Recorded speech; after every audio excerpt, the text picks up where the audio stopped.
नमस्ते दोस्तों और मेरे प्यारे विद्यार्थियों। जैसा कि हम जानते हैं कि आखिरी वीडियो में हमने इटरेशन मेथड यानी कि लूप को हमने समझा था कि किस तरीके से हम लूप का यूज़ करते हैं और लूप क्या होता है। तो मैं एक बार थोड़ा सा रिकैप कर देता हूँ कि लूप हमारा प्रोग्रामिंग का एक इम्पोर्टेंट कंसेप्ट है, जिसमें क्या है कि कोई ब्लॉक ऑफ कोड को रिपीटेटिव वे में जब हमें एग्जीक्यूट करवाना पड़ता है तो हम उसे लूप के थ्रू उसका यूज़ करते हैं। तो हमारे पास 3 लूप के मेथड थे, जिसमें हमने लास्ट क्लास में हमने फोर लूप का यूज़ किया था। आज हम वाइल लूप का यूज़ करेंगे और वाइल लूप के इम्पोर्टेंस के बारे में समझेंगे। तो सबसे पहले हम वाइल लूप का सिंटैक्स क्या होता है ये समझेंगे, और फिर उसको आगे एक प्रोग्राम, जिसे हम फेमस प्रोग्राम है जिसे अपन बोलते हैं फिबोनाची सीरीज, तो उसके थ्रू हम इसको समझेंगे। वो तो सबसे पहले वाइल लूप का सिंटैक्स क्या है। वाइल लूप में वाइल हम यहाँ पे लिखते हैं, उसमें एक ब्लॉक होगा जो कि रन होगा और यहाँ पे हमें एक कंडीशन देनी होती है। जब तक ये कंडीशन हमारी ट्रू है तब तक ये ब्लॉक ऑफ कोड जो है वो हमारा क्या हो जाता है, एग्जीक्यूट होता है। अब आगे हम इसके सिंटैक्स को समझ लिया है, अब हम फिबोनाची सीरीज़ क्या होती है हम समझते हैं। तो फिबोनाची सीरीज़ में क्या होता है कि स्टार्ट के दो वैल्यूज़ जो है वो आइदर यूज़र हमें प्रोवाइड करता है या फिर हम अपनी मर्ज़ी से दे सकते हैं। जैसे कि यहाँ पे मैं पहली वैल्यू 0 और हम 1 ले लेते हैं। अब दो वैल्यू हमें नोन होती है, हमें पता है फर्स्ट वैल्यू क्या है, सेकंड वैल्यू क्या है।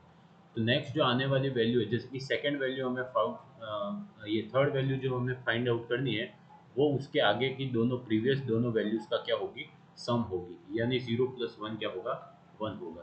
फिर इसके नेक्स्ट वैल्यू क्या होगी, 1 + 1 यानी कि 2 होगा। फिर आगे क्या आएगा, 1 + 2 यानी 3, फिर 2 + 3 इधर 5। ऐसे हमें कंटिन्यूस वे में क्या करना है, फिबोनाची सीरीज को क्या करना है, बनाना है। नेक्स्ट गेस कर सकते हैं, जैसे कि 5 का नेक्स्ट टर्म क्या होगा, तो 3 + 5 यानी कि 8 जो होगा वो हमारा नेक्स्ट टर्म होगा। ऐसा हम यहाँ पे गेस कर सकते हैं। तो ऐसे ही हम यहाँ पे जो प्रोग्राम बनाने वाले हैं वो हम अराउंड 15 टर्म्स तक हम इसको बनाने वाले हैं कि ये 15 टर्म्स हमारे, या इसके 1 के बाद के नेक्स्ट 15 टर्म्स क्या होंगे, उसके लिए हम ये सीरीज बनाते हैं। अगर आपको ये इंटरफेस अच्छा ना लग रहा हो तो हम इसे चेंज भी कर सकते हैं यहाँ सेटिंग से, पर मुझे लग रहा है इस अपना इंटरफेस अच्छा ही लग रहा होगा। आगे अपन इस वैल्यूज़ को क्या कर लेते हैं, एक बार स्टोर कर लेते हैं। एक कैरेक्टर हम ए ले लेते हैं, दूसरा कैरेक्टर हम बी ले लेते हैं। एक में वैल्यू हम 0 स्टोर कर लेते हैं और दूसरे में 1 स्टोर कर लेते हैं। अब हमें पता है कि हम कर क्या रहे हैं। तो सबसे पहले क्या है कि हमें एक नेक्स्ट कैरेक्टर जो आने वाला है उसे हम सी डिनोट कर लेते हैं, और एक काउंटिंग के लिए, क्योंकि हम यहाँ पे ओनली 15 टर्म्स के लिए करने वाले हैं, इसलिए अभी काउंट की वैल्यू हम 0 पुट कर लेते हैं। तो नेक्स्ट 15 टर्म्स जब हमारे हो जाएंगे तब हमारे क्या हो जाएंगे, ये वाइल लूप हमारा स्टॉप हो जाएगा। तो यहाँ पे हमारी कंडीशन है, जब काउंट क्या हो, count should be less than equals to 15 होना चाहिए हमारा। नेक्स्ट आगे अपन बात करते हैं कि हम क्या कर रहे हैं यहाँ पे, सी के अंदर कौन सी वैल्यू आनी चाहिए, ए और बी की कंबाइंड वैल्यू आनी चाहिए। तो सबसे पहले हम लिख लेते हैं c equals to a plus b, और इसे क्या करवाएंगे हम यहाँ पे प्रिंट करवा लेंगे सी आउट सी, और एक स्लैश टी यहाँ पे लगा देंगे। फर्स्ट दोनों टर्म्स भी हम यहाँ पे लिख लेते हैं, सी आउट हमारा ए, बीच में एक टैब आ जाएगा हमारा स्लैश टी, फिर बी आ जाएगा और उसके बाद भी एक स्लैश टी। ये दो स्टार्ट के टर्म्स तो हमें नोन है, आगे सी जो है वो हमारा यहाँ पे है। अब हम जानते हैं कि हमारा ए सी के अंदर हमारी वैल्यू आ जाएगी जैसे कि 1। अब हमें क्या है, नेक्स्ट वैल्यू फाइंड करनी है। तो अब जो बी था वो अब हमारा ए की तरह रिएक्ट होना चाहिए, यानी अब ए के अंदर कौन सी वैल्यू स्टोर हो जाएगी, बी वाली वैल्यू स्टोर हो जाएगी, और बी वाले के अंदर कौन सी वैल्यू स्टोर हो जाएगी, हमारी सी वाली वैल्यू हमारी स्टोर हो जाएगी। यानी कि यहाँ पे हम क्या कर रहे हैं, यहाँ पे हमारी वैल्यू जैसे कि आ गई 0 + 1, क्या आ गई 0 + 1। यहाँ पे ये वैल्यू आ जाएगी हमारी 1, और यहाँ पे वैल्यू क्या आ जाएगी 1। ये एक आइट्रेशन हमारा क्या हुआ, कंप्लीट हुआ। जब यहाँ और यहाँ पे लास्ट में काउंट की वैल्यू हम एक इंक्रीज कर देंगे, काउंट प्लस प्लस से इसकी वैल्यू एक इंक्रीमेंट हम कर देंगे। अब क्या होगा, जैसे ही काउंट की वैल्यू यहाँ पे 1 हो जाएगी, यहाँ पे अपनी कंडीशन यहाँ पे चेक होगी 1 लेस देन इक्वल्स टू 15, तो ये कंडीशन ट्रू होगी।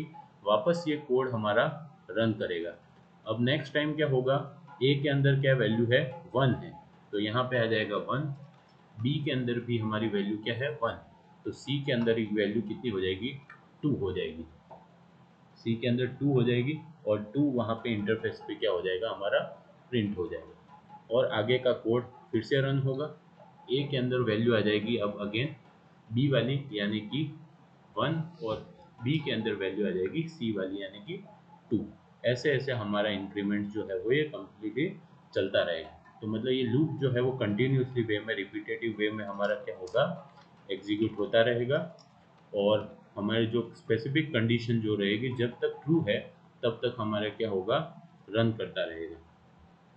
हम चाहें तो यहाँ पे कंडीशन न देकर अगले दूसरी जगह पर भी ब्रेक का यूज़ करके हम इस कंडीशन को क्या कर सकते हैं, एग्जीक्यूट करवा सकते हैं। तो चलिए अब देखते हैं क्या हमारा कोड सही तरीके से वर्किंग कर रहा है या नहीं कर रहा है। तो हम इसको एक बार, मैंने जो इसको सेव किया है उस नाम से इसे हम कंपाइल करवा लेते हैं व्हाइल लूप। तो चलिए इसे अब एग्जीक्यूट करवाते हैं। आज हम इसे a.exe फाइल न बना करके कोई और नाम से इसको फाइल बनाते हैं। तो और नाम से रीनेम करने के लिए हम आगे स्लैश ओ डबल लगा लेते हैं, और जो फाइल नेम हम रखना चाहते हैं, जैसे कि यहाँ पे loop.exe हम रखना चाहते हैं, तो यहाँ पे loop.exe रख देंगे और इसको प्रेस कर देंगे। तो यहाँ पे हम देख रहे हैं कि हमारा कोड जो है वो क्या हो रहा है, कंपाइल हो रहा है। हमारा कोड सक्सेसफुली कंपाइल हो चुका है और हम इसे क्या करते हैं, एग्जीक्यूट करवाते हैं। हमें आज जो एग्जीक्यूट करवाना है वो loop.exe से हमें करवाना है, loop.exe। तो हम देख सकते हैं यहाँ पे हमारा आउटपुट जो है वो 15 टर्म्स तक हमारा आउटपुट आ रहा है। शायद से ऐसा लग रहा होगा कि ये आउटकम जो है वो ज़्यादा है, तो यहाँ पे हम देख सकते हैं टोटल 18 टर्म्स जो है वो हमारे दिख रहे हैं। 18 टर्म्स इसलिए दिख रहे हैं क्योंकि हमारे काउंट की वैल्यू जो है वो ज़ीरो, एक तो ज़ीरो इंक्लूड हो रहा है और एक 1 से 15 यानी 16 टर्म्स हमारे इन 0 और 1 के बाद जो है वो हमारे विजिबल हो रहे हैं। तो हम चाहें तो इसको चेंज भी कर सकते हैं। तो यहाँ पे हम फिबोनाची सीरीज में हम देखें तो फर्स्ट टर्म 0 है, फिर 1, नेक्स्ट टर्म जो आएगा वो प्रीवियस वाले दोनों का क्या आएगा, सम आएगा। हम इस वैल्यूज़ को चेंज भी कर सकते हैं। यूज़र चाहे तो इस ए और बी की स्टार्टिंग वैल्यू, यानी कि यूज़र चाहे तो जैसे फर्स्ट वैल्यू वो 5 चाहता है और सेकंड वैल्यू 6, तो वैसे भी वहाँ से वो स्टार्ट कर सकता है। अगर आपको फिबोनाची सीरीज़ का कोड अच्छा लगे तो हमें चैनल को लाइक करें, कमेंट करें और सब्सक्राइब करें, और बेल आइकन को प्रेस करके हमारे एनकरेज करें वीडियोस मेकर को।